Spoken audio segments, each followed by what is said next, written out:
Aquí lo que vamos a ver, esto va a depender directamente de una estimulación hormonal. ¿Cómo la definimos? Ya lo mencionamos. Hiperplasia la vamos a definir como el aumento del número de células. Cuando nosotros estamos frente a una glándula prostática, usted tiene cierto número de células, el tamaño normal de una glándula prostática es por debajo de 20 centímetros cúbicos. Por ejemplo, ustedes que son jovencitos tendrán un tamaño pues, de 12, 13, 10 centímetros cúbicos su glándula prostática. Pero conforme van pasando los años, la hiperplasia prostática tiene una relación directamente proporcional con el número de años. A mayor número de años, generalmente, la gran mayoría de veces esta glándula prostática se incrementa en su tamaño, en su volumen. ¿A expensas de qué? A expensas de una hiperplasia directamente en el estroma de la glándula prostática, que es el estroma, y a un aumento del número de células en las células que revisten a la propia glándula. ¿Cómo es este mecanismo? Ya lo explicamos, pues, ¿no? La testosterona, a través de las 5-alfa reductasas, se transforma en hidrotestosterona. Estas hidrotestosteronas vienen y estimulan a los receptores androgénicos de estas celulitas que están allá. Y eso va a condicionar que generen factores de crecimiento para que estas celulitas aumenten en su número. Acá también, por su efecto de estimulación androgénica, es inhibir la apoptosis. Y las celulitas de estas glándulas que están acá también aumentan en su número. Y como aumentan en su número, la glándula se va dilatando, se va haciendo más grande. Incluso cuando nosotros en el laboratorio recibimos una próstata, a consecuencia de una prostatectomía, hago un corte y veo como agujeritos dentro. Parecieran como quistecitos, pero son estas glándulas que se van dilatando, van aumentando de tamaño. Y lógicamente esto que se ve aquí al centro es la secreción, porque estoy hablando aquí de una glándula, no estoy hablando de una secreción. Entonces, reconocer a una glándula prostática, la glándula prostática tiene dos componentes importantes para que yo la pueda reconocer. Su componente estromal, este que está acá, y su componente glandular, que tiene componente epitelial, este es el epitelio de la nariz. El estroma está compuesto básicamente, es un estroma fibromuscular. ¿Qué significa? Que tengo yo fibras musculares, tengo fibroblastos, ¿no? Ahí, en este componente. Y las glándulas, pues el epitelio, si nosotros vamos a recordar la histología, ¿no? Ahí está. Mayor aumento, creo. Pliegues papilares. Ahí está. ¿No? Este tiene un epitelio de revestimiento en bicapa, ¿no? Una capa interna, que son células cilíndricas o cúbicas bajas, incluso aplanadas en algún momento cuando las glándulas se dilatan mucho, y tiene un componente de células basales, que son estas que están aquí. Estas. Esa capa de células basales son células planas o cúbicas bajas, que siempre tienen que estar presentes en mi capa, siempre en una glándula prostática que no tiene una patología maligna. Si yo no veo esa capa de células basales, no existe, mejor dicho, porque puedo no verla, pero no existe, mejor el término más apropiado, no existe esa capa de células basales, este paciente tiene una neoplasia maligna. Ese es uno de los criterios que nosotros utilizamos en el laboratorio para establecer la diferencia entre una patología benigna y una patología maligna. No hay capa de células basales, es un cáncer. A veces eso origina cierto problema, porque nosotros recibimos filamentos de biopsias de la glándula prostática. Filamenticos recibimos. 12 filamentos. Apex, tercio medio y base derecha, 2 de cada uno, 6 al lado, 6 del otro lado, 12 filamentos de la glándula prostática. Y a veces de ese filamento, que son unos hilitos, como un hilito de coser, así son unos hilitos bien delgaditos, vemos 2 a 3 glándulas neoplásicas. Y el problema cuando son glándulas neoplásicas ya medianamente diferenciadas, a poco diferenciadas, es bastante sencillo. El problema son cuando estamos dentro de un adenocarcinoma bien diferenciado. Y eso también lo vamos a ver cuando veamos neoplasias malignas. Pero les adelanto, hablo yo de una neoplasia maligna bien diferenciada, donde los cambios citológicos son muy sutiles, pero ya es una neoplasia maligna. Bien diferenciado, se parece mucho a una glándula normal, pero no es normal. Tiene cambios, pero son bien parecidos. Ahí aplicamos este principio, ausencia de capa de células basales. A veces no los vemos muy bien, por efecto de corte, parece, no parece que hay, pero para eso también nosotros tenemos ayudas. Utilizamos los reactivos que me permiten identificar eso, ¿no? Marcadores de inmunohistoquímica. Le pido al tecnólogo que me haga una inmunohistoquímica, el CK34 o el P63, que me identifica única y exclusivamente esas células basales, esa capa de células basales. Si no lo pinta, significa que no hay. Y pasa a ser una neoplasia maligna, en caso de tener la duda. Y si los tiñe, eso no es una neoplasia maligna, esas glándulas que a la histología yo puedo tener ciertas sospechas. Y como verán, en la clínica hay pacientes que no tienen todas las manifestaciones clínicas y que dificultan el diagnóstico. En patología también hay algunas muestras que no tienen todos los criterios o que parecen a veces no tenerlo y necesitamos esa ayuda. Pero con esa ayuda no hay forma de perder. Pero hacemos los marcadores y nos identificamos de manera precisa si tiene o no tiene capa de células basales. Pero regresamos a la hiperplasia. Aumentan este número de células. Entonces, pero a ustedes, ¿qué les interesa? Les interesan los criterios histopatológicos que yo les voy a preguntar en su PC, ¿no? ¿Cuáles son? Aumento del número de células en el estroma, ¿no? Dilatación o aumento del diámetro de la glándula prostática, ¿no? Esa glándula, aumento de su diámetro. Cuando esas células aumentan en su número, provocan o originan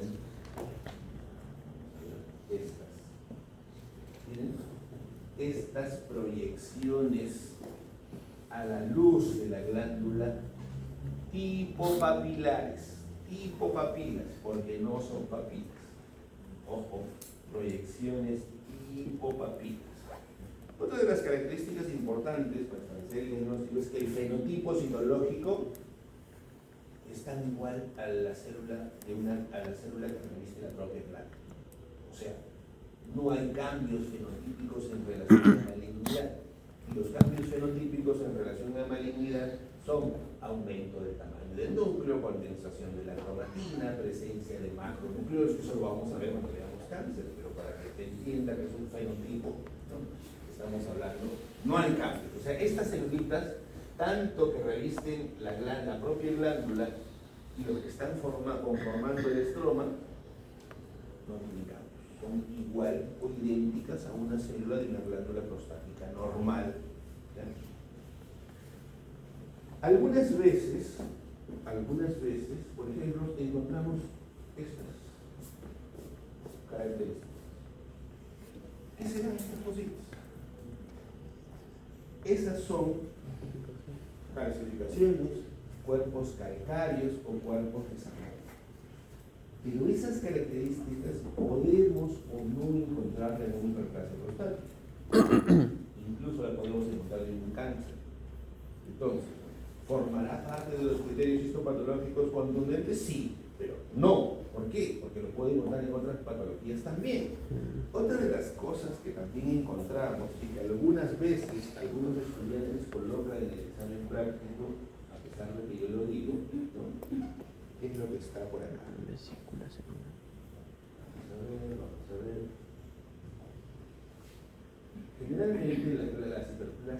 prostáticas van acompañadas casi siempre de infiltrado inflamatorio.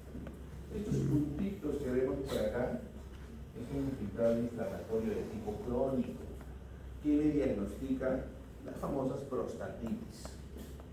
Puede tener una hiperplasia prostática aunada a una prostatitis crónica, sí, pero eso ya corresponde a otra patología. No estamos viendo hiperplasia prostática. A veces le ponemos una lámina y el estudiante pone infiltrado inflamatorio crónico. Entonces yo le pongo malo, cero le pongo, ¿no? Entonces, pero doctor, en la lámina de hiperplasia prostática había. Y sí, hay. Pero estamos viendo mecanismos de adaptación celular. Eso forma parte de las características y los criterios que establecen el diagnóstico de otra patología. En el caso, la glándula puede tener, ¿no? Pero ya me hacen el diagnóstico de una prostatitis, ¿no? Y miren la glándula. Ahí está, en una vista más panorámica, glándulas bien dilatadas, estroma prominente con aumento del número de células, proyecciones tipo papilares, secreción en el interior. Acá vemos cuerpos calcáreos, cuerpos de samomas o cuerpos de calcificación, y el fenotipo siempre femenino. Y siempre hay capa de células basales, porque la hiperplasia prostática es una patología benigna completa. ¿Difícil de identificar a la glándula? No, para nada. Para nada. Ahí está la glándula. Entonces, el diagnóstico, hiperplasia prostática, el órgano, glándula prostática y los criterios histopatológicos los que hemos mencionado. Doctor, en los criterios pongo calcificaciones está mal porque me parece que en otra patología. Podríamos encontrarla en otras patologías, pero por ejemplo después de la tercera característica ya la puedes mencionar porque algunas veces la encontramos, no siempre, puede no haberla y con eso no deja de ser hiperplasia prostática. Pero los fundamentales son Hiperplasia del estroma, aumento, dilatación de las glándulas, un aumento del diámetro de las glándulas, proyecciones tipo papilas al interior, procesos de campos basales.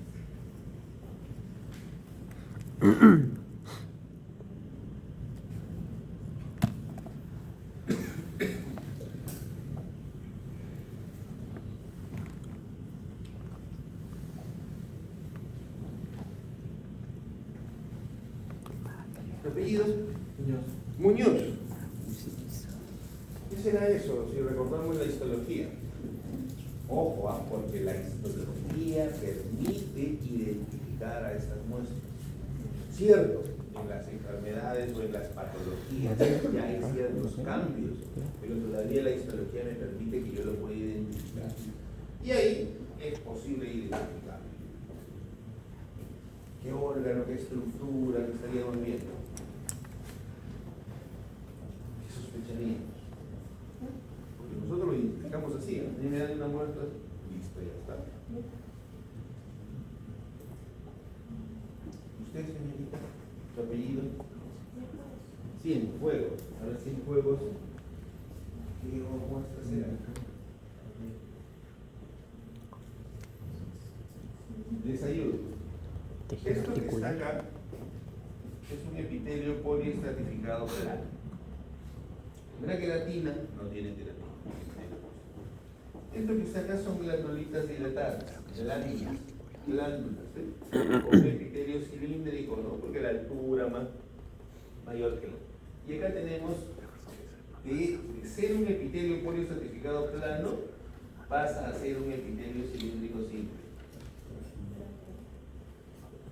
¿Cuál es? No. En el esófago yo puedo ver un epitelio poliestratificado plano, no creo que en el esófago yo vería solo hasta acá, o salvo que tenga una metaplasia. ¿Escucha algo por acá? Tejido articular. Sí es. Sí es. ¿Qué dijo? Dígalo con seguridad, no tenga miedo.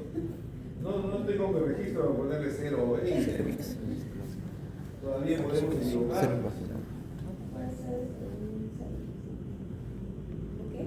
¿Qué es un cuello de útero? Recuerden ustedes que el cuello uterino cérvix tiene dos componentes. Un componente exocervical, porque este es el cuello, es el que está acá, y un componente endocervical, que es el que está acá, ¿sí? Ahí está. Es un cuello uterino. Y estas son las glandulitas. ¿Y por qué están así? Porque estas son las glandulitas en el endocervix, en la zona de transición, y empiezan a aparecer las glándulas más hacia el endocervix, y esas a veces se obstruyen la salida y forman los famosos quistes de retención mucinosa, conocidos también como los quistes de Nabor. Ahora, ¿qué vamos a ver acá? Vamos a recorrer. Una vez que lleguen, en este campo lo podemos nosotros identificar, porque ahí estamos, ¿no?, con los componentes. Recorrido, aquí está el recorrido. Ahí está.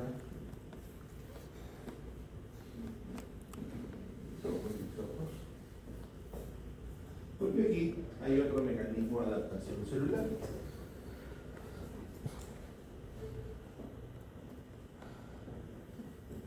Cuando yo estoy, si recuerdo la histología, frente a un epitelio poliestratificado plano, estoy frente al exocervix. El exocervix no debe tener glándulas. ¿Y qué es eso? Una glándula.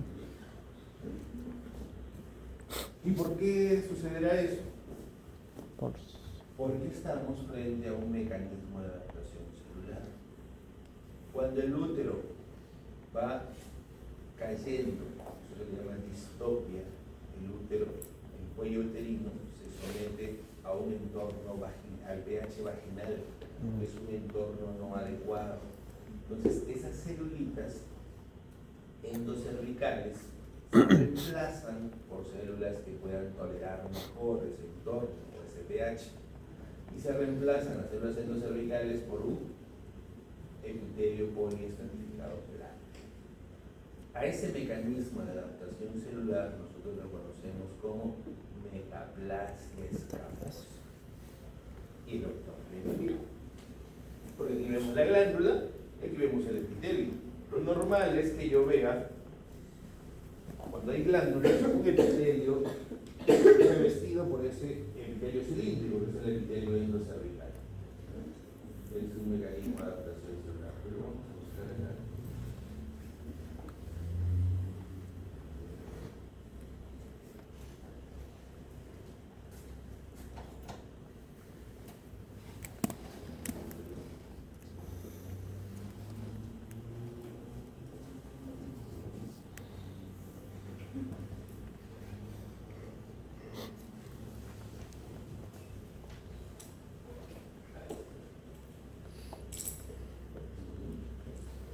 Vamos a empezar acá.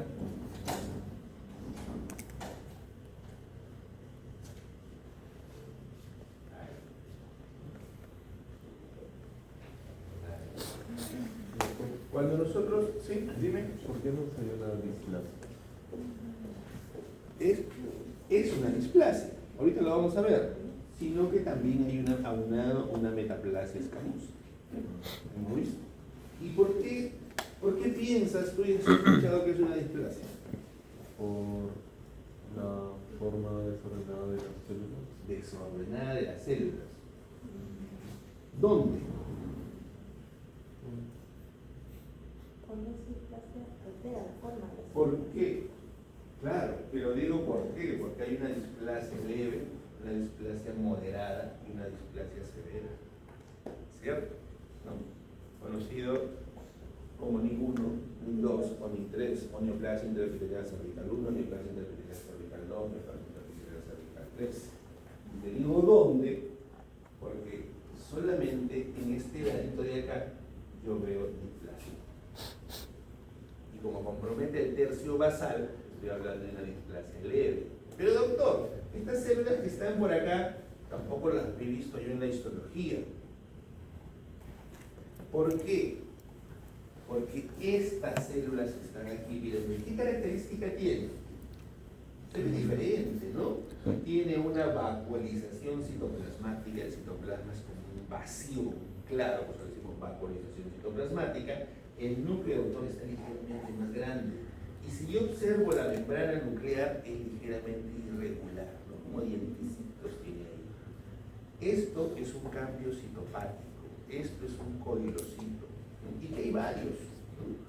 Eso se genera generalmente cuando hay una infección por el VIH, papilomavirus humano. Este papilomavirus humano se transmite a través de las relaciones sexuales, ¿no? Ingresa a través de las relaciones sexuales, el papilomavirus humano va a ingresar hasta la capa de células basales y va a ofrecer cambios citopáticos, PBH. Y estos cambios citopáticos pueden ser originados por PBH de bajo riesgo o de alto riesgo. O sea, un PBH de bajo riesgo me da coilocitos, sí. ¿No? Me da. El de alto riesgo también me da, sí. Pero el de alto riesgo, el PBH de alto riesgo, te puede llevar mayormente o con mayor facilidad a una neoplasia maligna. Los PBH de bajo riesgo me dan cambios coilocíticos, me pueden dar una displasia leve y en el tiempo desaparecen de manera espontánea. ¿Ya? Es por eso que las displasias leves o las lesiones intraepiteliales de bajo grado o los NIC1, la conducta es expectante cuando se establecen esos diagnósticos. A diferencia cuando estamos frente a una lesión intraepitelial de alto grado, ¿no? Y donde ya encuentro displasia que compromete los 2 tercios basales del epitelio, ahí sí tengo que pasar a tomar biopsia. Claro. Si la conducta en un extendido citológico, que es un examen que le hacemos nosotros citológico, se llama extendido cérvico-vaginal, mal llamado el Papa Nicolau. Ustedes van al hospital y hablan de un Papa Nicolau, todo el mundo entiende que es un extendido cérvico-vaginal. El Papa Nicolau es una coloración que utilizamos nosotros para esa evaluación. Esa coloración la podemos hacer para cualquier tipo de extendido citológico. El examen y el término correcto, es decir, me han realizado un extendido citológico cérvico-vaginal. ¿Ya? Y eso también lo detectamos ahí en el Papa Nicolau o en el extendido citológico cérvico-vaginal. Encontramos nosotros un coilocito e inmediatamente diagnosticamos como lesión intraepitelial de bajo grado. O encontramos una célula madura con aumento del tamaño de los núcleos con condensación de la cromatina y también es una lesión intraepitelial de bajo grado. ¿No? Cuando ya los núcleos son más grandes, ya pasan a ser una lesión intraepitelial de alto grado. Pero bueno, regresamos a nuestra muestra. ¿Qué me llama la atención? Aquí, en este tercio basal, miren, yo veo núcleos bien grandes, núcleos pequeños. Presencia de nucleolo. Cuando yo veo estas características, hablo de displasia.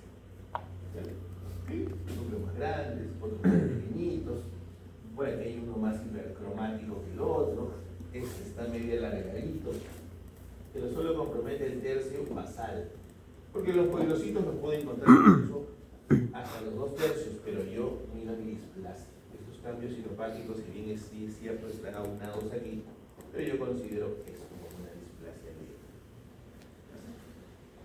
Y ojo, esto ha sucedido en parte de endocérvix, o sea, esto ha hecho una metaplasia escamosa porque vimos la glándula anteriormente, esto ha sido cilíndrico primero, ha hecho su metaplasia escamosa y luego está haciendo su displasia. ¿Ya? Displasia, aumento del tamaño de los núcleos, presencia de nucleolo, por aquí hay algunos que son más hipercromáticos, presencia de coilocitos, ¿no? O cambios coilocitóticos o citopáticos, que encuentro yo en la displasia, pero solo en este pedazo. Generalmente tengo yo mi capa de células basales, mi parabasales, y luego existe y viene la maduración celular. Maduración celular donde los núcleos de las células superficiales se hacen puntiformes. Pero aunado a esto, tiene su metaplasia escamosa, ¿no? Es lo que les decía inicialmente. O sea, este epitelio está reemplazado por un epitelio que pueda vemos de manera más... Ahí está la glándula. Cuando hay epitelio exocervical no deberían haber glándulas, estoy en exocervical. Ahí está. Así normalmente se debe ver el epitelio. Acá aparecen las basales y viene la maduración al que está puntiforme. En el otro lado se ve un grosor así de basal, ¿no? Más basófilos. Lo que olvidaba manifestarles, que yo le acabo de recordar, ustedes de cada patología que vamos a ver van a hacer un dibujo, un cuaderno de dibujo. Y la coloración que se utiliza, los colores para modificar en su cuadro son dos. ¿Por qué? Porque en hematoxilina y eosina tenemos hematoxilina y eosina, rosado y morado. En términos anatomopatológicos, acidófilo y basófilo. Y esa acidofilia y esa basofilia, acidofilia rosado para ser entendible y basofilia morado, va cambiando solo en la intensidad de sus colores. Unos más rosados, otros menos rosados, otros más morados, otros menos morados. ¿A qué se debe? Toda la célula, el componente proteináceo que tiene, capta la eosina y le ofrece un color eosinófilo o rosado. Y el núcleo, como tiene ácidos nucleicos, capta la hematoxilina con más intensidad y le da pues el color moradito. Cuando hay condensación, un morado más intenso, ¿no? Entonces, en conclusión, van a utilizar dos colores, morado y rosado. Y cuando hay eritrocitos o áreas de hemorragia por ahí, el rojo. Estudiantes que pintan de verde, de amarillito, hemos visto, ¿verdad? Amarillito, rosadito, no sé, le ponen morado sí, bueno, amarillo, marrón, he visto que le ponen, algunos ponen verde por ahí en sus dibujos. Y esto es malo, completamente malo. No hay esa coloración. A pesar de que algunas veces, doctor, pero ahí parecía que algunas láminas que tenemos están ligeramente decoloradas, pues no, y cambian, pero ojo, hematoxilina y eosina solamente tienen dos colores, rosado y morado. Así que no le vean que a sus papás, el doctor sabe veces que dibujen, 48 colores necesito, no sé, 96. Esos dos colores vamos a utilizar. Tiene verde por ahí, marrón, ya está mal todo su dibujo. Ahí está. Este es el cuello uterino. Ahí están las glándulas cervicales. En conclusión, se podría decir que arriba tiene metaplasia y abajo tiene displasia. O sea, en la transición hay metaplasia y en el exocervix. Aquí hay metaplasia. Mira, a ver. Este es endocervix porque tiene glandulitas. Y este epitelio debería ser este que está acá. Está acá. ¿No? Se ha reemplazado por el epitelio policertificado plano. Es decir, Eso es metaplasia. metaplasia. Así es. Porque si esto fuera exocervix, no deberían haber estas glándulitas. El exocervix no tiene glándulas. Eso es una neoplasia, eso es cáncer, no es cáncer, es un mecanismo de adaptación. Pero sí es considerado un factor de riesgo para desarrollar la musculación. Pero no es un cáncer. Es como una displasia. Encuentran una displasia en cualquier parte de mi cuerpo, me hacen una biopsia de colon, encuentran un adenoma de colon con displasia de bajo, de alto grado. ¿Eso es cáncer? No. ¿Representa un riesgo para hacerlo? Sí, un puede originarse en el cuerpo. Las displasias no son cáncer, pero sí hay ciertos cambios ya fenotípicos y lógicamente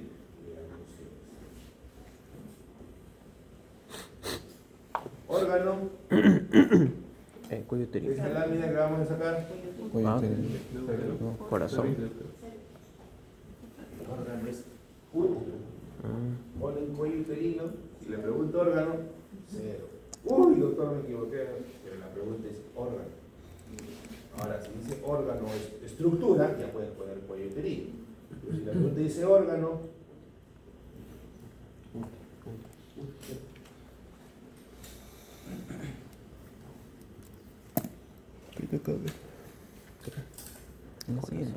Corazón. aquí le acaba la práctica. Ahora con nosotros vamos a ver la clase. ¿Qué será eso? Es corazón. Es un corazón. ¿Quién dijo que era corazón? ¿Por qué es corazón? Tu apellido primero, para irnos conociendo. Graciano. Graciano. ¿Por qué es corazón? Por la estructura que se muestra los miocitos y a todo el conjunto, ¿no? Que de esta forma. Por los miocitos. ¿Cómo diferencias una fibra muscular esquelética cardíaca de una fibra muscular estriada cardíaca de una fibra muscular estriada esquelética? Por los discos, principalmente intercalares, y por la forma también. La forma. Ya. Una forma bastante sencilla de diferenciar, porque tenemos tres tipos de fibras: fibras musculares lisas, fibras musculares estriadas esqueléticas y fibras musculares estriadas cardíacas. Algunas literaturas definen en dos nomás: estriadas y lisas, ¿no? Y las estriadas en cardíacas y las cardíacas y esqueléticas, ¿no? Las estriadas. La fibra muscular cardíaca estriaciones tiene núcleo de localización central, y la fibra muscular estriada esquelética núcleos en plural de distribución periférica. Eso de manera sencilla me hace establecer la diferencia entre una estriada y una esquelética. Y eso tiene núcleos periféricos o centrales. Centrales. ¿Dónde están los núcleos centrales? A ver, señales uno. Sí, se ha confiado. Ay. ¿Y por qué le digo? Está bien, sí. ¿Y por qué le digo señales? Porque aquí estamos frente a una necrosis. Y en las necrosis se van perdiendo los núcleos. Por ahí se ven algunos que otros, pero en la gran mayoría no hay núcleos. Pero si me voy a la zona, algunos todavía puedo observar algunos núcleos. Pero sí es central. Este es un músculo cardíaco. Y vamos a ver nosotros necrosis coagulativa o infarto reciente de miocardio, en el cual vamos a ver la necrosis coagulativa.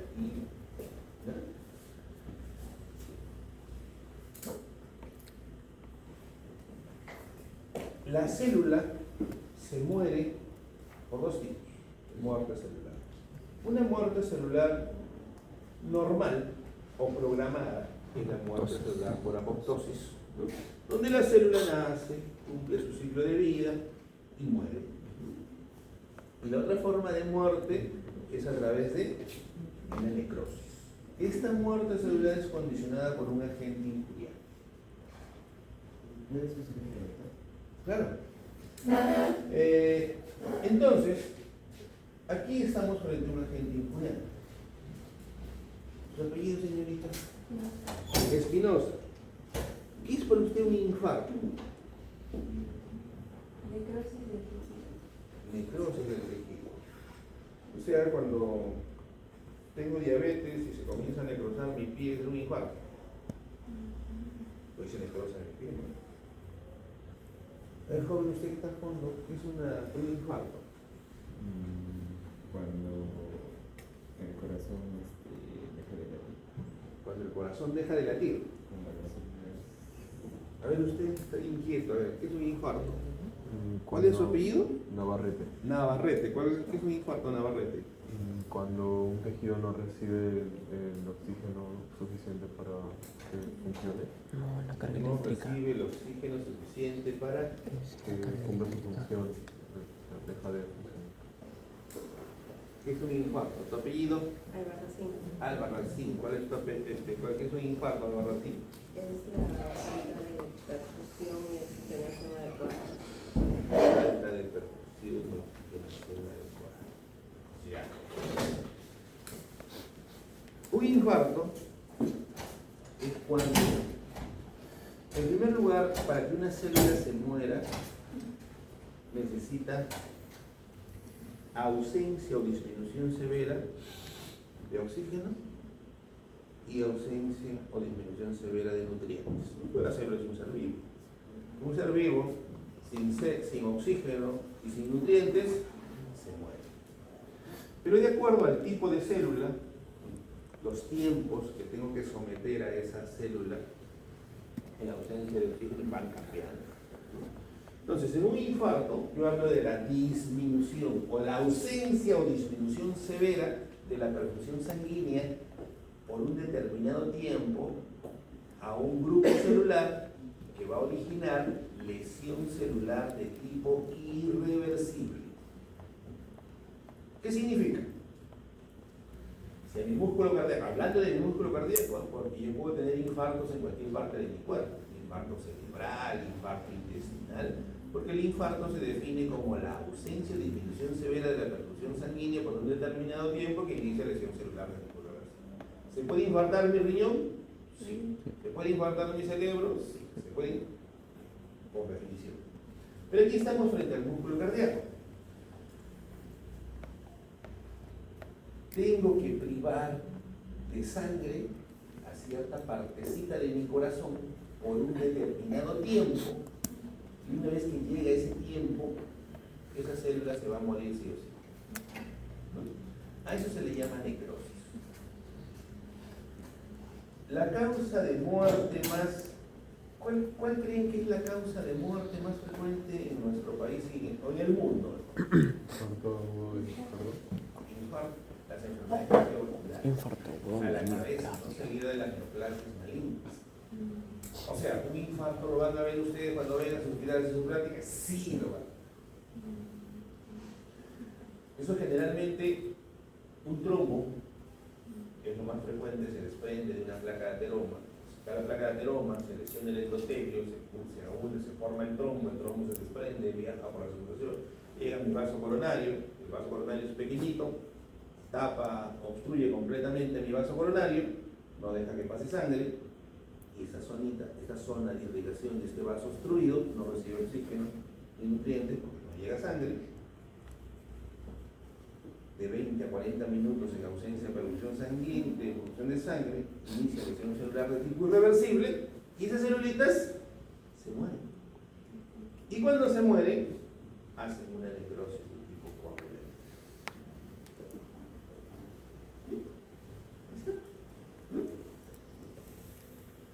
20 a 40 minutos en ausencia de perfusión sanguínea. Pero todo por ahí he leído que demora un poquito más a veces cuando hay ¿cómo se llama? Circulación colateral. ¿Sí?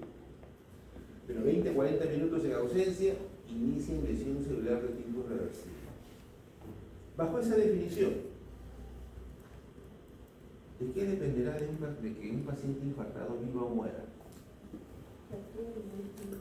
Actúa inmediatamente. O sea, aquí me da un infarto ahorita, ustedes se identifican todas inmediatamente y me salvan la vida. A lo Barracín. Sí, de la extensión de la necrosis. Exacto. Porque ustedes creen que si me da un infarto masivo aquí, en 40 minutos voy a llegar a un centro especializado y me van a esperar ahí para desobstruir. Bien. ¿No? Es más, llega la emergencia, también, se haga su bolita, ve el infarto. ¿No? Eso es lo que pasa en los establecimientos de salud. O sea, depende de la extensión. Porque si yo tengo un infarto en una zona pequeñita de mi corazón, probablemente zonas infartes, en necrosas, va a seguir todo el paso, ¿no? Todo el paso hasta que se reemplaza por tejido fibroso, y una vez que está por tejido fibroso, yo sigo viviendo con mi lesión ahí, pues en mi músculo cardíaco. Pero que me va a permitir seguir viviendo, ¿no? Porque esa parte que se fibrosa ya no se contrae, ¿no? O sea, le voy a ofrecer a mi corazón cierto porcentaje de insuficiencia cardíaca, pero mi corazón va a seguir funcionando. Es por eso que ustedes cuando estén en las emergencias, aunque ahora ya los internos creo que no hacen guardia en emergencia, ¿no? O sí, todavía hacen. ¿Ah? Ya no se hace. Ya no se hace. Bueno, en las épocas del doctor y las mías hacíamos todavía guardias, y sí, llegaba el paciente, doctor. Y todavía te decía, yo he tenido 2 infartos, doctor. Y a las 2 de la mañana, el interno era el dueño de la emergencia en el hospital. estaba el residente, no estaba el asistente, no había nada. No, bueno, ya no sé. Regresamos acá. Entonces, esas células se van a morir, eso se llama necrosis coagulativa.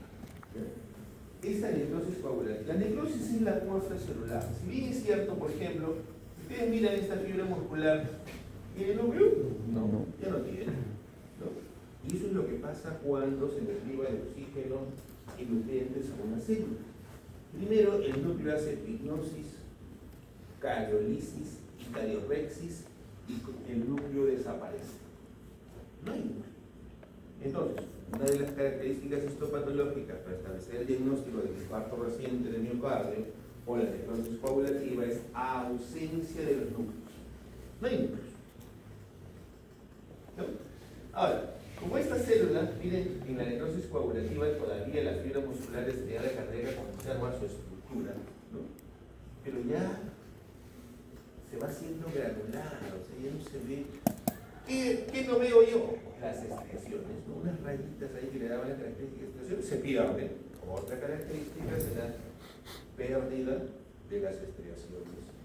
Podría observar yo los discos intercalares, ¿no? Los discos intercalares son, ya tampoco los observo, pérdida de los discos intercalares, ¿no? Otra de las características importantes y que lo van a ver ustedes en la literatura es conocida como la hipereosinofilia.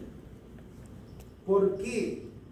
Porque como mis núcleos desaparecen y mi núcleo es encargado de captar la hematoxilina por el ácido nucleico que tiene, ya no hay, pues aquí ácido nucleico, como no tiene núcleo. Entonces esa célula, al no tener ácido nucleico, capta con mayor facilidad la eosina. Es por eso que le da esta característica hipereosinofilia. Aunado a eso, cuando ustedes vean una necrosis a la microscopía, la van a ver rosada. ¿Por qué? Porque en una necrosis no hay núcleo y se capta solo y únicamente la eosina y se ve rosada, no se capta la eosina. Otra hipereosinofilia. Otra de las características son estos puntitos que ustedes ven. ¿Qué será eso? Neutrófilos. Hay un infiltrado inflamatorio por neutrófilos que inicia desde el primer día y el mayor número de neutrófilos lo veo en el día 3. ¿Ya? ¿Qué más podemos observar? Áreas de edema, todos estos espacios blanquitos que yo veo acá es edema. ¿Qué más puedo ver? Miren aquí, ¿qué será esto?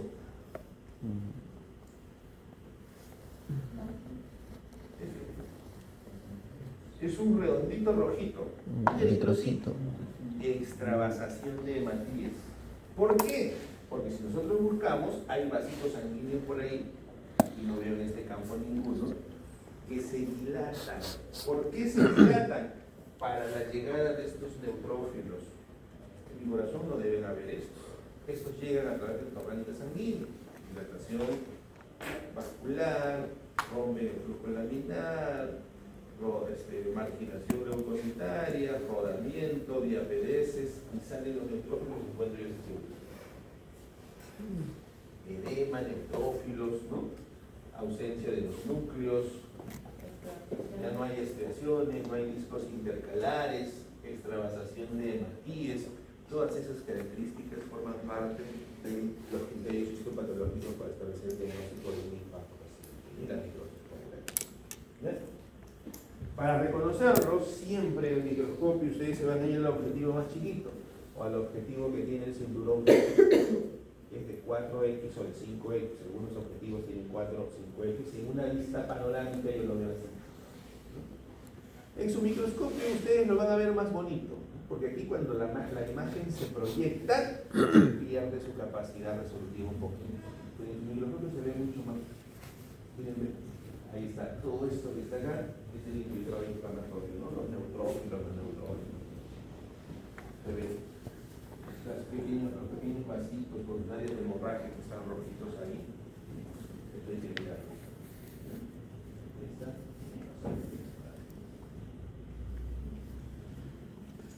Órgano. Corazón. Diagnóstico. Infarto reciente. Aunque aquí lo vamos a llamar, para los motivos de evaluación, necrosis coagulante. Necrosis por Tiene que correr necrosis.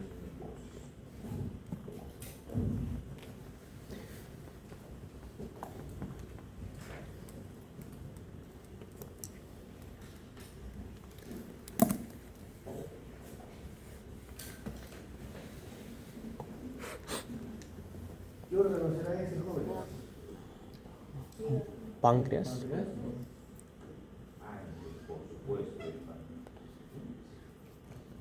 ¿Cómo identificamos? Ahí están los acinos. Los acinos.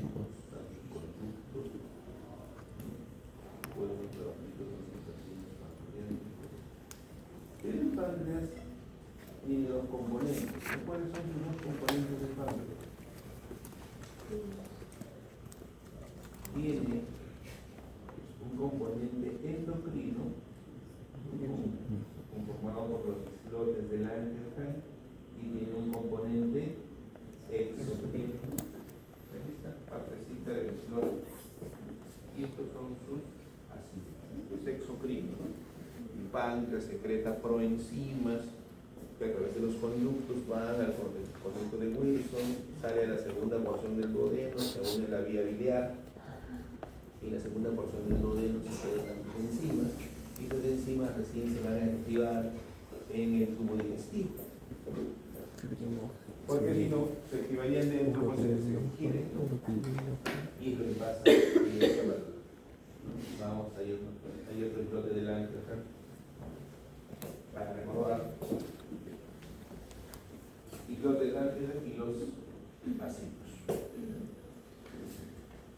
En esta patología, miren, ¿y qué estamos viendo por aquí? Los acinos, yo los veo todavía bonitos. Mira acá. ¿Cómo les dije que se veía la necrosis? Rosado. Y ya no veo los acinos tan bonitos como los veo en la parte de allá. Miren, y van perdiendo. ¿Qué van perdiendo? Su vasofilia. Van perdiendo su vasofilia, que yo la veo acá normal y acá se hacen como más vasofilias. Entonces, al lesionarse estos acidos, ¿qué liberan? Liberan las enzimas. Y por componentes de calcio estas hasta se activan en la pancreatitis aguda, origina una autodigestión. Mira, aquí ¿qué me interesa? Aquí vamos a ver la necrosis enzimática. ¿Qué me interesa aquí? Estos acinos liberan lipasas. Estas lipasas sí no requieren activación. Y estas lipasas entran en contacto directo con el tejido adiposo peripancreático y liberan sus ácidos grasos que producen la famosa saponificación de las grasas. Es importante la saponificación de las grasas en una pancreatitis aguda porque le va a ofrecer una coloración blanquecina a ese tejido graso. Y si alguien va a ser cirujano general aquí, cuando está operando una pancreatitis, ingresa y ve una zona blanca, ahí está la lesión. Ahí se está produciendo la saponificación, se vuelve blanco eso. Y el tejido graso se ve así, se hace más, como las paredes se hacen más gruesas, hay una hipereosinofilia de la membrana citoplasmática del tejido adiposo, ¿no? Y una alteración estructural en este tejido adiposo peripancreático y una disminución de la vasofilia de los ácidos pancreáticos y una fragmentación o necrosis también de los ácidos pancreáticos. Miren acá, ya no se observa y se va rosadito. Eso yo lo veo y a eso lo reconozco yo como una necrosis enzimática o necrosis grasa. Y eso la veo yo en pacientes con pancreatitis aguda, donde se rompen estos acinos pancreáticos y liberan pues, sus componentes. Liberan sus proenzimas, se activan y se comienza a autodigerir, pero aquí para la necrosis enzimática o grasa me interesa más la liberación de lipasas. ¿Por qué me hacen ese efecto? ¿Por qué se crea una pancreatitis? Una pancreatitis lo vemos en pacientes alcohólicos. El mecanismo más importante son procesos obstructivos. Los alcohólicos hacen obstrucción.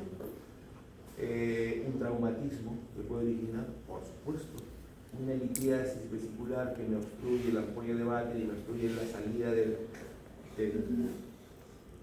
Wilson, ¿no? Las enzimas no salen, se obstruye, también se puede generar una pancreatitis. Es muy sencillo de reconocer. ¿Ven los signos pancreáticos? Aquí está. Esta es la zona. Se observa con bastante claridad cómo los asinos se van perdiendo y la grasa peripancreática casi no se observa. Acá también. Ahí. Menos. En el otro lado se veía mucho más. Aquí están bien. Aquí están bien. Este es la necrosis enzimática. Si van a la literatura, dice mal llamada necrosis enzimática. Así dice su error, cuando lo revisa. Entonces el órgano será páncreas, necrosis enzimática o necrosis.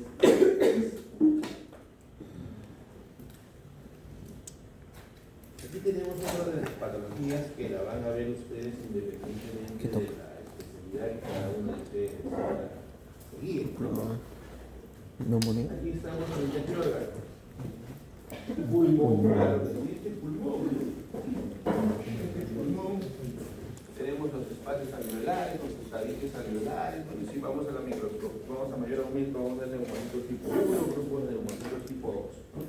Recorremos la muestra para el pulmón, ahí está, pulmón. Vemos acá un vaso sanguíneo de gran calibre, vasos venosos, arterial.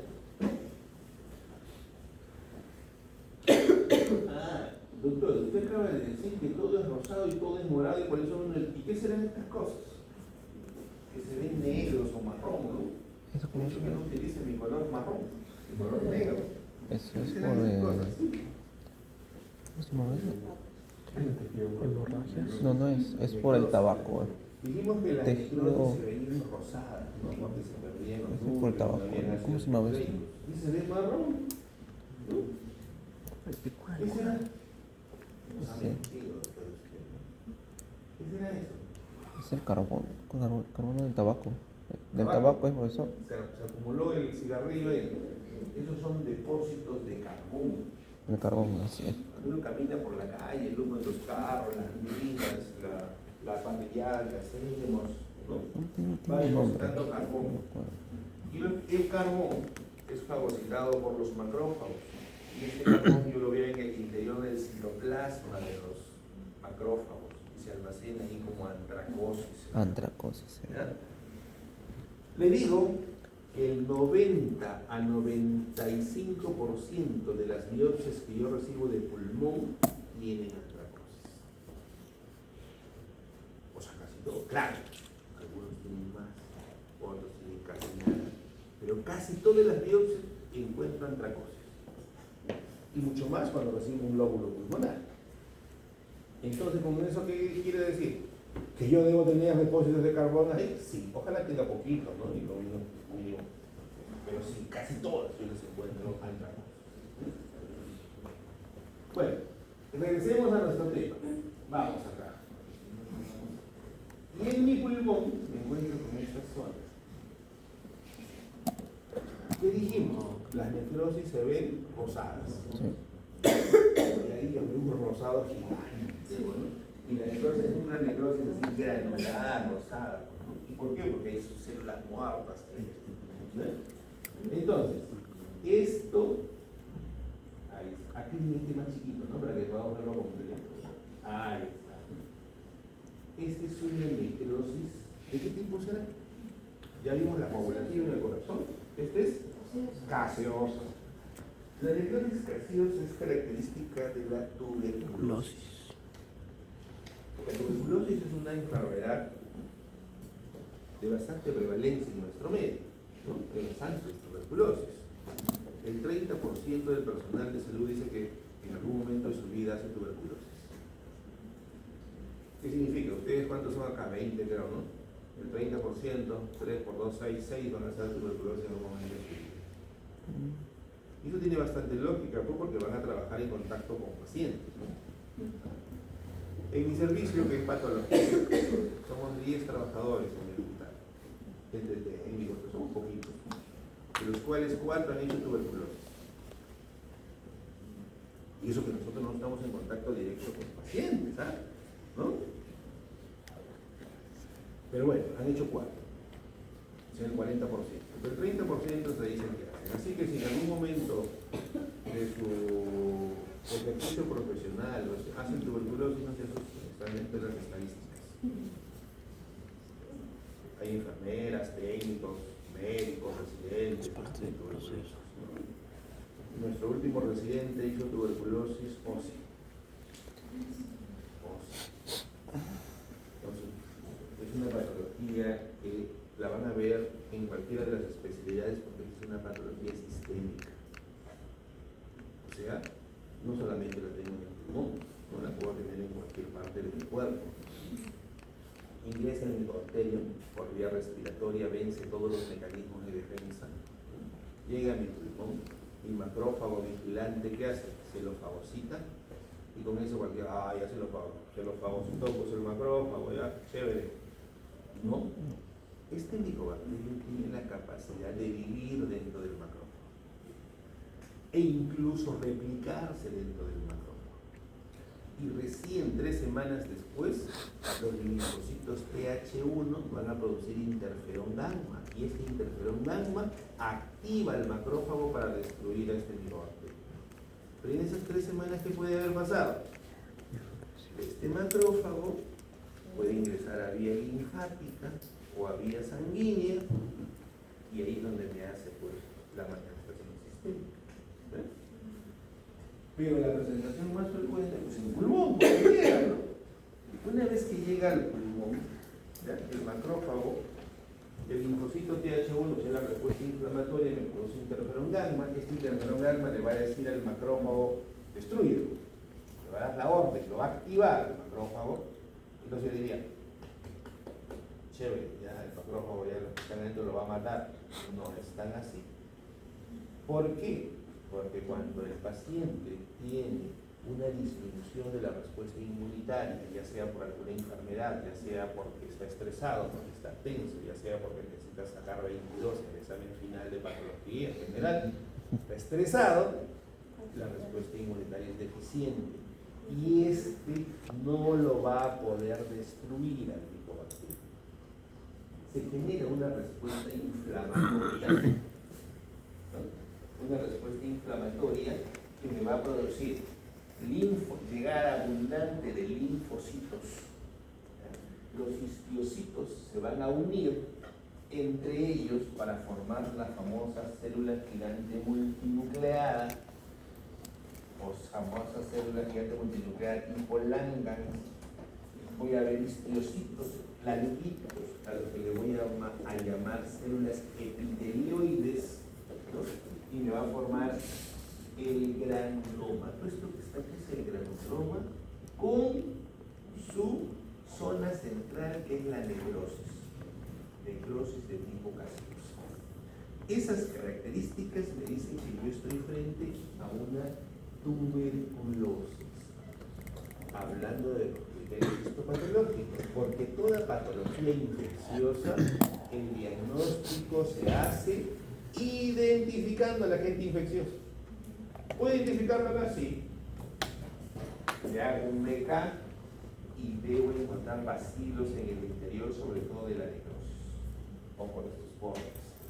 Pero el BK no siempre es positivo, porque yo le hago un BK a mi tejido, al tejido que tengo yo en el taco de parafina, me puede salir negativo, eso no me descarta la enfermedad.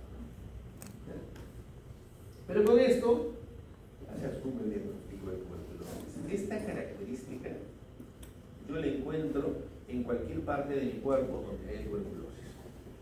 Si hay tuberculosis, no sé, intestinal, en tejido celular subcutáneo, donde sea, esta característica, la tuberculosis. Granuloma, células gigantes multinucleadas tipo Langhans, esta tiene mayor aumento, miren. Esta es, ahí hay 2 células gigantes multinucleadas tipo Langhans. esta que está acá y esta que está acá. ¿Qué características tiene? Tiene un citoplasma eosinófilo. Los núcleos son de distribución periférica y muchas veces tienen la forma de una C o de una herradura. Estos que están acá, vamos a ver el aumento.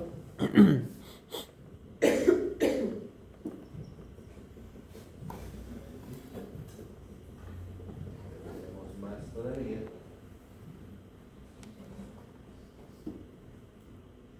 Ahí está. ¿Quieren ver? ¿Qué tenemos acá? Linfocitos. ¿Qué tenemos acá? Célula plasmática, núcleo lateralizado a uno de sus lados. Linfocito por acá, célula plasmática por acá. Este es un vasito sanguíneo. Vamos a bajar un poquito más.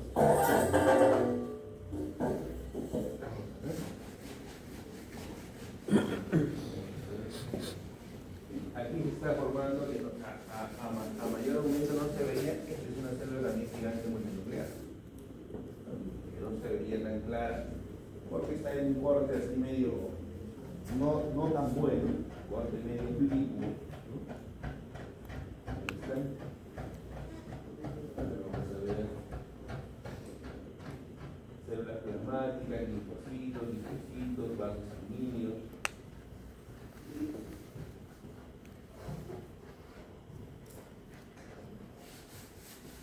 Acá están los isquiocitos, estos más grandecitos, hay isquiocitos.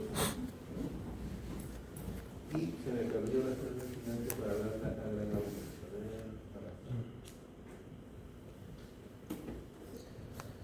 Ahí está la célula gigante multinuclear titular.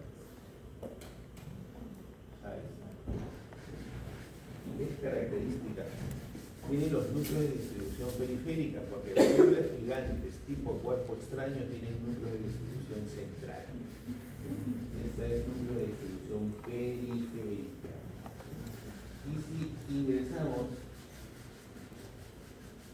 esta es la zona ya de necrosis. Por ahí encontramos algunos núcleos, pero la gran mayoría pues es la necrosis gaseosa de tipo central. Este es un granuloma, pero este de acá es mucho más grande. Gigante la necrosis. Gigante. Lógicamente son células muertas. Estos son los que favorecen la presentación de las famosas cavidades en el pulmón, ¿no? Y que después son asiento de otras patologías, como el escotilio, y cavidades. Entonces, ¿será difícil identificar la TB? No, pues no. Pero, aquí viene el pero. Nosotros le traemos una lámina donde está la necrosis gaseosa, el granuloma y todo ello. Cuando nosotros recibimos una biopsia, no sale así. A veces sale un pedacito así. Ahí sale solo necrosis, ¿no? Porque es una biopsia de 2 milímetros. A veces sí nos sale completamente en la biopsia todas estas características contundentes, pero a veces, por ejemplo, nuestro residente se le hizo la biopsia ósea y solo encontramos isquiocitos en esto. Aunado a la clínica, el neumólogo es una técnica. Hay isquiocitos y en la clínica todo era tuberculosis, se le dio tratamiento de tuberculosis y mejoró. Hizo respuesta. A veces en las biopsias no tenemos todas las características histopatológicas porque en el fragmento que recibimos por todo eso. Y se informa lo que órgano pulmón, diagnóstico, Necrosis gaseosa. necrosis gaseosa. Estamos viendo diferentes Tuberculosis.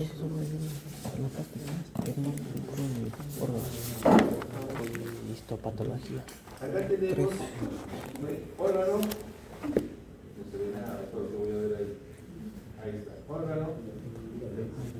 Hígado. A mayor aumento. Dígame. Hígado, por supuesto que sí.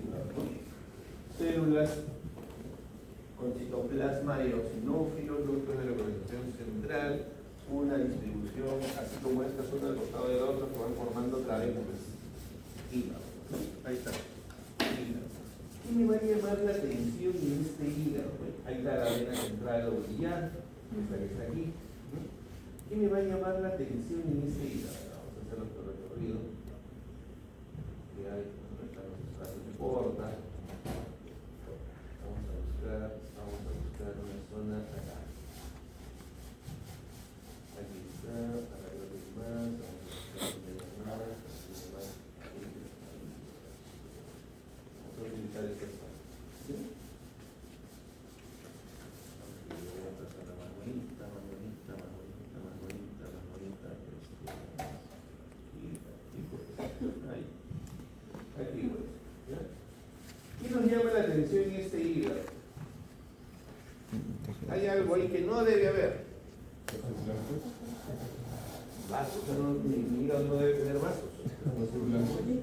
¿Cuál? ¿Tejido adiposo? Los espacios claros. Estos. ¿Qué serán esos espacios claros, blancos, El adiposito. transparentes? Tejido adiposo. ¿Mm? Dile. ¿Qué serán?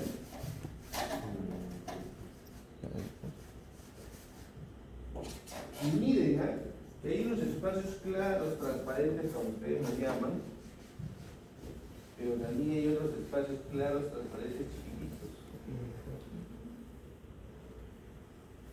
Son depósitos grasos, triglicéridos generalmente, que van a estar localizados en el interior del citoplasma de los hepatocitos. ¿Ya? Conocidos los grandes como macrovacuolas, ¿no? Y los pequeñitos como microvacuolas. Este es el típico, pues, hígado graso, ¿no? Se acumula la grasa ahí, ¿sí? Se acumula dentro del citoplasma de estos hepatocitos. ¿Ya? La macrovacuola desplaza el núcleo hacia uno de sus lados. Voy a buscar uno que se vea, no se ven los núcleos lateralizados. Lo desplaza en uno de sus lados. Ya, vamos a buscar ahí más. Y las microvacuolas, que son estas pequeñitas, estas, el núcleo continúa siendo de localización central y las microvacuolas acá están. Este es un hepatocito. El núcleo central y están las microvacuolas, pequeñitas, de localización en el citoplasma. ¿Qué? Y las macrovacuolas, que son estas que están acá más grandes, aquí está por ejemplo, estas no se observa acá el núcleo, se debe ver acá, pero a veces por efecto de corte no se ve, el contenido graso desplaza todos los elementos formes de la célula y lo rechaza hacia un lado. Entonces, bueno, aquí debe estar el núcleo de un lado, por efecto de corte no se ve. Y como el contenido graso se pierde cuando nosotros procesamos el tejido en diferentes concentraciones de alcohol, la grasa se pierde y queda así transparente el contenido graso. Por eso que el tejido adiposo se ve así, blanco. Y aquí están las microvacuolas. ¿Qué origina ello? Que el hígado aumente de tamaño dependiendo de la severidad de la acumulación de grasa. ¿Qué origina ello? Que estos hepatocitos no funcionen de manera adecuada. ¿Qué origina ello? Que estas células puedan crecer tan grande que van a pasar a formar unas células que se llama, de acuerdo a la literatura, células globo. Y esas células globo pueden destruir la membrana citoplasmática, o sea, lesionar a mi célula. Y cuando se lesiona mi célula, ¿cómo la evidencia? TGP, TGO elevado. Se eleva el TGP. El contenido graso, ¿qué me va a originar? Infiltrado inflamatorio. La grasa favorece la inflamación. La inflamación, ¿qué me puede generar? Tejido fibroso en el tiempo, ¿no? ¿Ya? ¿Qué más podemos observar en este tipo de muestra? Lógico, una alteración estructural del parénquima hepático, porque se hace más grande, ¿no? Como característica histopatológica. estructural e infiltrado inflamatorio predominantemente en los espacios porta o los espacios hígado. Órgano, hígado. Me toca. Patología, hígado. Esteatosis hepática o Me metabólica. toca ahora. Tejido articular. Acá que tenemos, esto que está acá ya pertenece a las patologías inflamatorias, ¿no? Las patologías inflamatorias es una muestra de partes blandas o de tejido articular.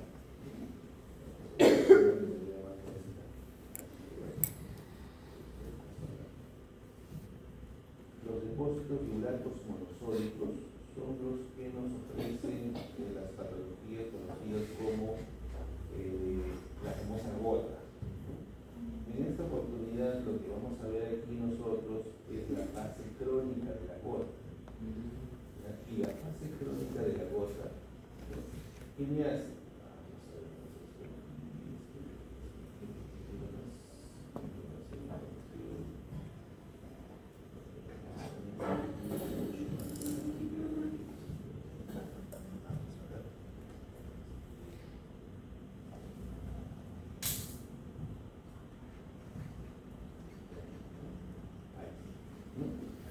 Los depósitos de urato monosódico tienen dos fases en la enfermedad llamada la gota, ¿no? Una fase aguda y una fase crónica.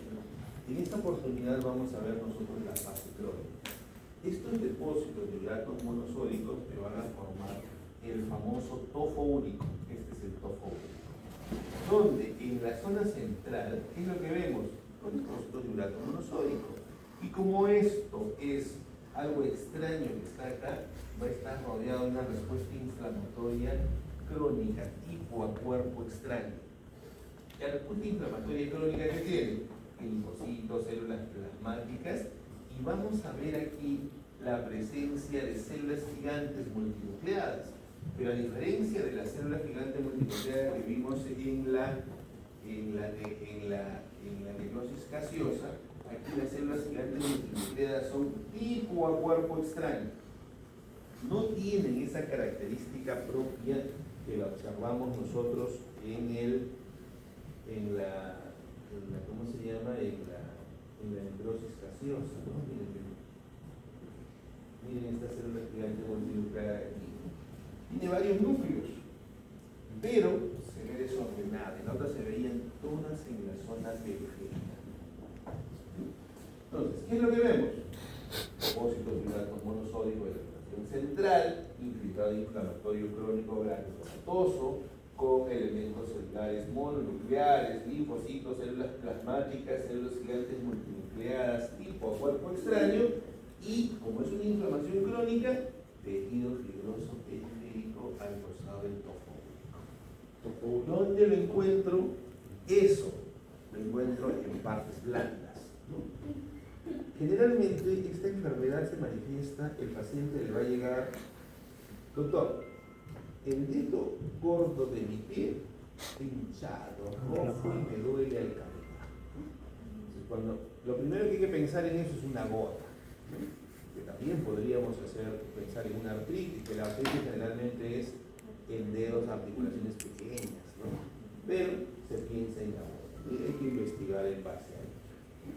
Esto está dentro de las patologías inflamatorias de tipo crónica, ¿no? He ido al más pequeñito para poder ver las características, pero todo esto son topos úricos. Topo úrico. Nosotros hemos entrado acá para ver la respuesta básica. Esto es un topo úrico. Incluso estos topos tienen a ser cristales de urato monosódico en la localización central. Por ahí he visto uno que estaban formando los famosos cristales. Ahí está bien. El tejido adiposo de la parte tejido de parte blanda, bastante más. Aquí se ven los cristales. Estos están casi como un vidrio roto, los cristales y urato monosódico. Tejido de los ojos. Tejido articular Partes blandas, diagnóstico topo único. Características histopatológicas, cristales de urato monosódico central, periférico infiltrado inflamatorio crónico, con células gigantes multinucleadas tipo a cuerpo extraño, rodeado de tejido fibroso periférico. Esas son sus características histopatológicas. Después me pasas. Después me pasas. ¿Tejido articular o partes blandas? Rodeado de tejido. Fibroso.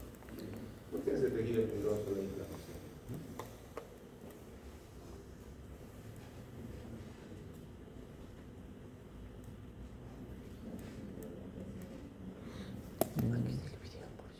Es neumonía, ¿no?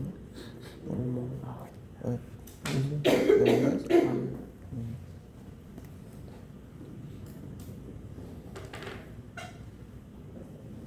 ¿Qué órgano será este? Pulmón. Pulmón, claro. Sí.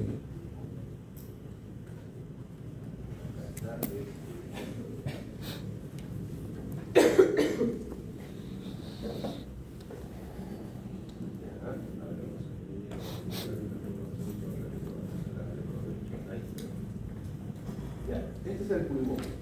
¿Pero qué tiene ese pulmón? Miren, estos son los tabiques alveolares, son los espacios alveolares, ¿no? Miren, espacio alveolar, espacio alveolar, espacio alveolar. ¿Qué tiene de extraño esto? Que dentro de los espacios alveolares, ¿qué tenemos? Neutrófilo. Infiltrado inflamatorio abundante. ¿No? Estos son neutrófilos. ¿Ya? Y estamos aquí frente a una neumonía. Bueno, es una patología infecciosa, pero aquí vamos a ver la respuesta inflamatoria de tipo aguda. Ingresa una bacteria al pulmón. Inmediatamente mi respuesta inmunitaria va a lanzar a los leucocitos, en este caso va a lanzar a los neutrófilos, cantidad de neutrófilos, ¿no? Para que estos lleguen aquí. ¿Cómo llegan? Dijimos la respuesta inflamatoria a través de los vasos sanguíneos. Por eso veo vasitos por todos lados, porque por ahí llega la respuesta inflamatoria. Y los neutrófilos se localizan en el espacio alveolar.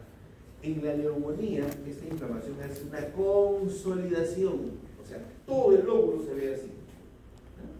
Y si ese lóbulo se llena, ¿podrá hacer intercambio oxígeno-CO2? No. Por eso que generalmente, como esto sucede en los niños, esa parte no respira su pulmón, el niño hace tiraje subcostal, tiraje intercostal, se vuelve hasta medio cianótico, porque esta parte no hace intercambio oxígeno-CO2. Entonces, criterios histopatológicos, respuesta inflamatoria, compuesta por neutrófilos, aquí hay un exudado, con áreas de edema, con dilatación vascular, con extravasación de hematíes, con macrófagos cargados con hemosiderina, que si yo los busco, hay, porque al extravasarse el linfocito, el macrófago se lo excita, ¿no? Y hace una consolidación de todo el lóbulo pulmonar. Miren, todos los espacios alveolares están llenos de neutrófilos. Llenos de neutrófilos. Eso es una neumonía. Y la última lámina es muy parecida a esta, pero es una bronconeumonía. ¿Por qué? Aunque ese término ya casi no se utiliza, pero los pediatras algunos lo siguen utilizando. La bronconeumonía es una neumonía focal, donde yo esas características que he visto para la neumonía las voy a encontrar localizadas, pero en bronquios y bronquiolos o en espacios adyacentes a estas estructuras. Vamos a buscar. Ahí no está la otra cosa, negro se ve, ¿no? Su pulmón, ¿no? Dijimos que casi todos ellos tienen, ¿no? Aquí hay, vamos a verlo. Este es un bronquiolo con infiltrado inflamatorio de. Pero vamos a buscar otro que se vea más bonito. Debe haber otro más bonito por ahí. Debe haber otro más bonito. No, la telegrama va a salir. Aquí está el bronquiolo. Este es el bronquiolo. Y dentro llevo la respuesta inflamatoria de tipo aguda. Igual, neutrófilos con áreas de edema, ¿no?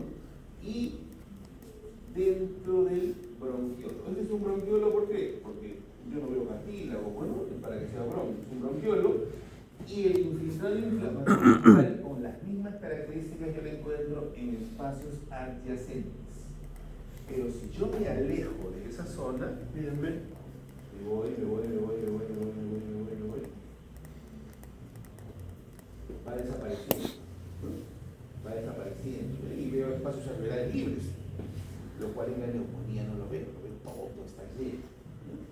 Entonces, las características histopatológicas de una neumonía y una bronconeumonía son las mismas, con la diferencia que en la bronconeumonía no hay consolidación y la respuesta inflamatoria está localizada dentro del bronquio o bronquiolo y en los espacios adyacentes, los espacios alveolares adyacentes al bronquio.